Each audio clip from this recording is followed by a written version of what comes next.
Canine rescuer, educator, author, and she's dedicated her life to protecting little burritos like that. You know her, Hannah Shaw, the kitten lady. Hannah, who do you have there? Hey, I am joined by Logan and Wellington, and these guys are having their 4-week birthday today. Happy birthday.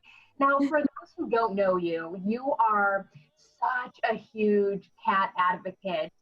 You are big on social media just because you offer so much education. So today specifically, buddies, we're going to talk about fostering cats, Yeah. right?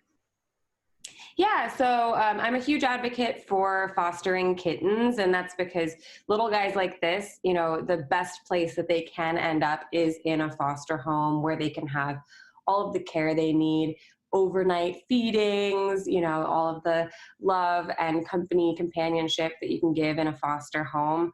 I've had these little ones since they were hours old, and a kitten like that, they're really going to be best suited for a foster home.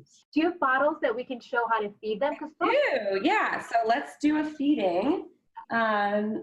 So these little ones, like I said, they're 4 weeks old, and they will be on the bottle until they're about 5 weeks old.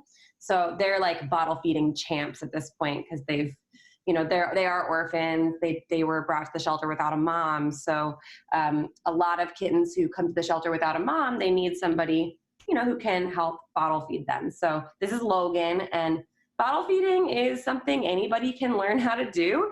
There are some skills that you need to have in order to do it properly. You need to, put them in a proper posture. Like I have him here with the belly down.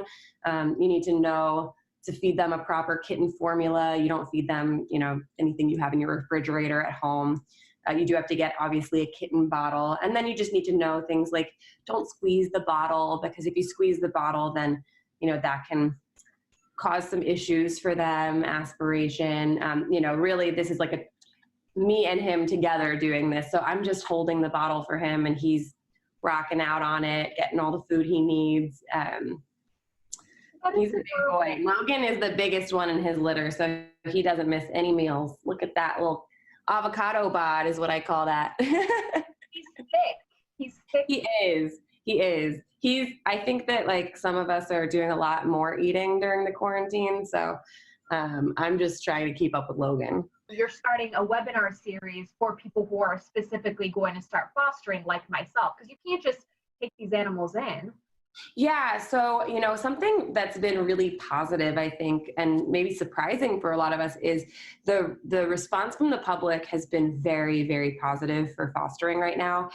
People recognize that shelters need our help more than ever before right now. So there's a lot of people signing up to foster, but at the same time, that means a lot of new people fostering who need advice and classes and tips. And so that's why I'm starting my online webinar series, so that people who are first-time fosters have somebody they can go to for advice. That'll start this Saturday, and the first subject is caring for itty-bitty bottle babies. You've got the webinar series, you've got your books as well. Where can people go just to kind of get all the information on you and all the information you're providing? Sure. Well, my website is kittenlady.org, and if people are interested in fostering, my book, Tiny But Mighty, is definitely it's something that you should get. It's 300 plus pages of information about how to care for kittens, and it's fun and educational. People can find me also, of course, on Instagram. I'm always on there posting my babies. So even if you can't foster, maybe you're an essential worker, if you just need something to sort of brighten your day, you can go on there and look at some babies. And of course, I have a local rescue here in San Diego.